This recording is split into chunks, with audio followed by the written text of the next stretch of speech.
Hey, morning everyone. Really great to see everyone come over, and it is the 15th annual, and JPM becomes more hectic every year. I think you all feel that, and people running around the streets. But we've been able to have that educational going for 15 years now, which we love and really appreciate. Also, for those of you who didn't notice the signage up there, we are celebrating 20 years, so that's great for us. We didn't know we actually will go that far, but really excited and really proud of being able to go that far. So what I really wanted to speak with you today are some developments or some thoughts as we see non-dilutive funding as, of course, that's our core business, that's what we do, but we think about it strategically. We think about it on how it can be looked at and viewed and implemented in the best possible ways, and some of those thoughts we thought we'll share with you today.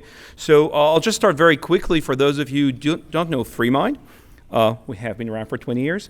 We're a consultancy. We focus on helping our clients get as much money as possible from non-dilutive sources, basically. Quite a large organization, 100 employees, full-time employees, over 1,000 companies that we see every year. We work with about 200, submit about 600 applications every year for our clients, and we're happy to be able to help our clients bring over $100 million every single year. So when we view non-dilutive funding as a strategic source of funding, we really look at it this way. We are a consultancy, but I don't think there are too many investors or too many groups investing over $100 million every year. And last year on this stage, the opening was a panel discussion we had with Matt Portnoy, who heads the NIH SBIR, and as I had introduced him last year, he literally manages $1 billion that are awarded to companies, life science companies, every single year. There's no other organization, VC investor that gives away or invests that much money every year into life science companies. So non-dilutive funding is an engine. It's a real engine that supports the industry, that pushes it forward, and we're extremely proud to be part of this process, especially from an educational perspective, because a lot of what we've done over the past 20 years, I believe, much like this event, is to facilitate educational efforts to better understand what funding opportunities are available, to not look at NIH or at DoD or any of the other foundations available as a place to go to when you have no other choice of funding for your company.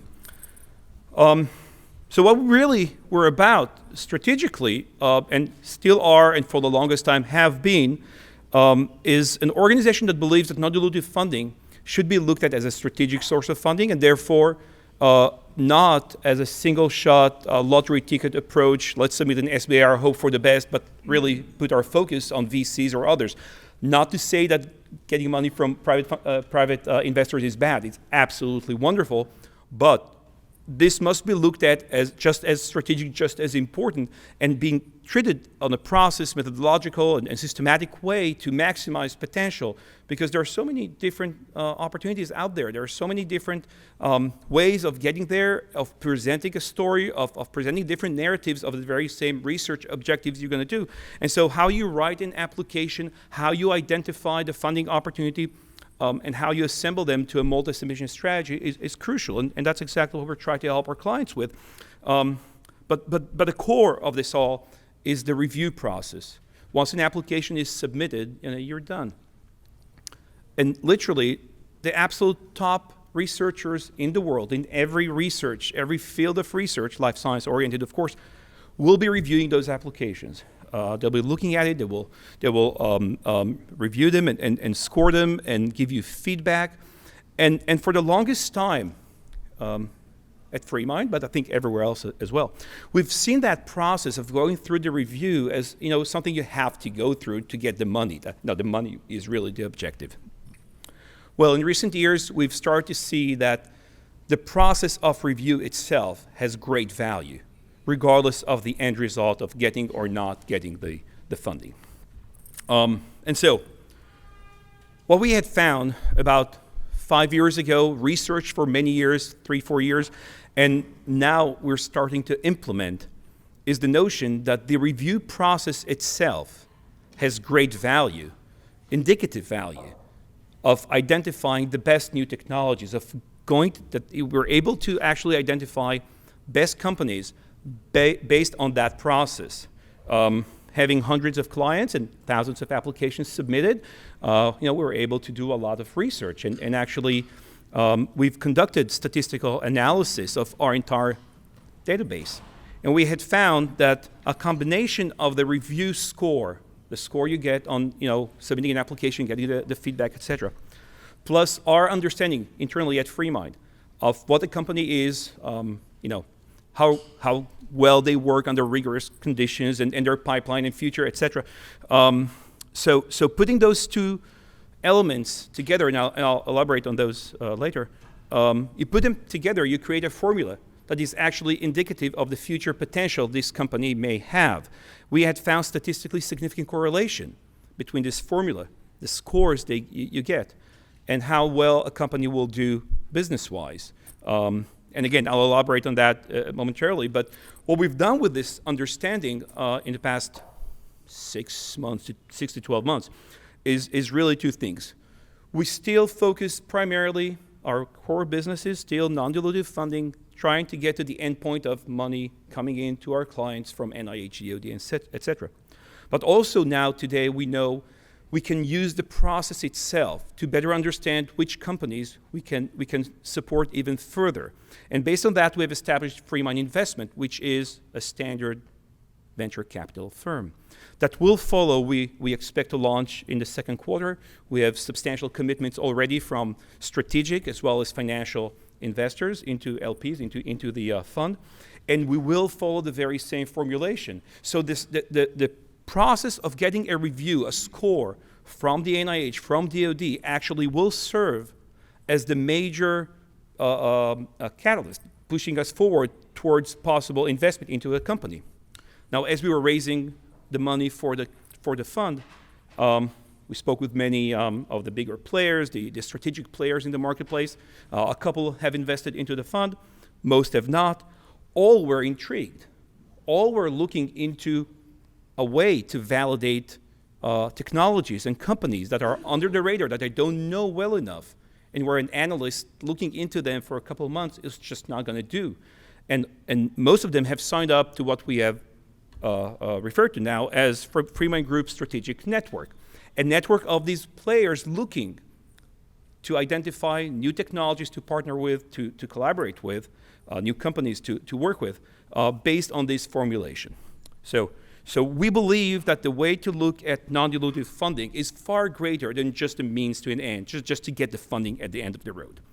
Now, if I go just a little bit deeper into the details of it, then any regular standard investor will do two things primarily. When they look into new technologies, they will have their analyst review it, and then if they're not sure, they actually may, go outsource it to an expert they know or someone they're familiar with, etc. At the NIH, for example, but it works the same, NSF, DoD, and others, you have close to 5,000 KOLs, top researchers looking into the application, discussing it, reviewing it, getting the feedback. Now, I know many people don't like the feedback they receive, especially if they didn't get a good score or if they're not going to get the funding. But that doesn't mean it doesn't have value. These are smart people. These are the top individuals all of us would have loved to see on our advisory board, reviewing the applications and giving you true scientific feedback. So it's extremely useful, and it's far more than most other investors will do. So this, for those who don't know, these are the basically the criteria that the score, NIH score, is based on. And I'm sure you all know that, so I'm just going to go through that very, very quickly. But ultimately, these top researchers will look into the science, will look into the projects, and will be able to give true feedback of the strength of the science. And as I've mentioned before, we had found statistically significant correlation between the score they give, between the review they give, and how well a company will do in the future. Similarly, at FreeMind, as we work with a company for a year to 2 years, all of our clients who work for a longer period of time, we get to know them intimately. So much like not just having an analyst review the science, it's not just having a quick interview with a CEO or a presentation. We're able to really know them. We are able to really understand their pipeline. We're able to really get to incredibly intimate with them as deadlines are approaching, and you have to make the deadline. And so we get to know the companies and understand their strengths and weaknesses, and we're able, therefore, to put together, again, another score and create this formula together. So these are some of the results we had out of our statistical analysis. We had found that companies getting good scores from the NIH or DoD review process, plus the internal scoring they got at FreeMind, will raise more money, in fact, 4 times more money, will stay in business longer, will have a higher chance of exiting, and with a higher valuation. Very substantial. This is a de-risking tool we're able to identify, putting those 2 elements together.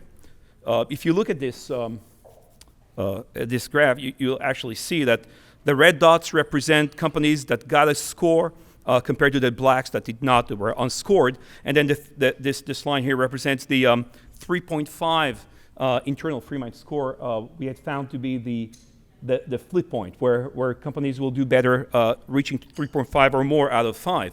And all of these are literal exits. 3.6 million represent how much money was raised by this company prior to submitting to the NIH or DoD. I'm not sure which company it represents there. And then the 425 million is the actual exit of this company within a couple of years. This is a literal indicative process we're able to identify, and then we're going to bank on that and for the fund that we're creating and for the network. Sorry. A cohort of about 30, 35 companies that you, for this data set? Oh, no, actually, it covers it covers many more companies there, hundreds of companies actually, but each dot here is a different company represented. Some of them are overlapping because the scores were the same, so you need to magnify to actually see all the little dots inside, but yeah. Hundreds of companies over 3 years. Actually, all of our submissions between 2013 and 16. So yeah, literally hundreds of applications submitted that we had reviewed. And these are just some companies we're extremely proud of, and just this is the pipeline of 2019. These are companies we worked with over the past few years, and these are exits or major deals they were able to complete in 2019. And if you look into the details of these companies, these are the same companies, just with no headlines. You'll see this is exactly what we were talking about. I'm being able to work with a company December 2015, a company that raised a total of $12 million up to last year, and then exits with 202 million. The multiples obviously are extremely great. So this is how we had found this formula to be indicative and relevant. So just to conclude, ultimately we believe that looking at the review process conducted by the KOLs at NIH, DoD, NSF, etc., not only as a means to an end, not only as a way to get the funding, but also to fully understand what they tell you and be able to either resubmit or do something further with that, use it to your advantage, getting to know the company, and then adding to that a business-related or industry-focused due diligence, which we will do under the fund that we're launching or under the network, depending on the specifics, will help us identify the companies we're looking for. Will help us identify those we want to invest in and facilitate collaborations with. So these are just initial thoughts we wanted to share with you about where we're going and what we plan on doing for the next decade as we're concluding 20 years. And again, I know there's a wonderful agenda Ayal and the team has planned for you, and I thank you all for joining us. Have a wonderful day. Thank you very much. I'm not really taking questions, but yeah, sure. One quick one. It's just I'm forced by the agenda to move quicker, but yeah. Expand on the scoring methodology that you... Internally? Yes. Well, it's really our experience. It's very soft elements, right? This is not something that is pure, but as we work, a very large team, over 100 people, work with different companies over a long period of time. We just get to know them. You know, how do they respond under pressure, the level of their writing, changing stuff, their pipeline, how it evolves over time, changes in management. Any such element we take into account, and we put a little note to it. And so when we put it all together, it creates a score that is changing every quarter as we revise it all the time. And that gives us a really up-to-date understanding of the company. Again, so thank you very much, everyone, and enjoy the rest of the day. Thanks a lot.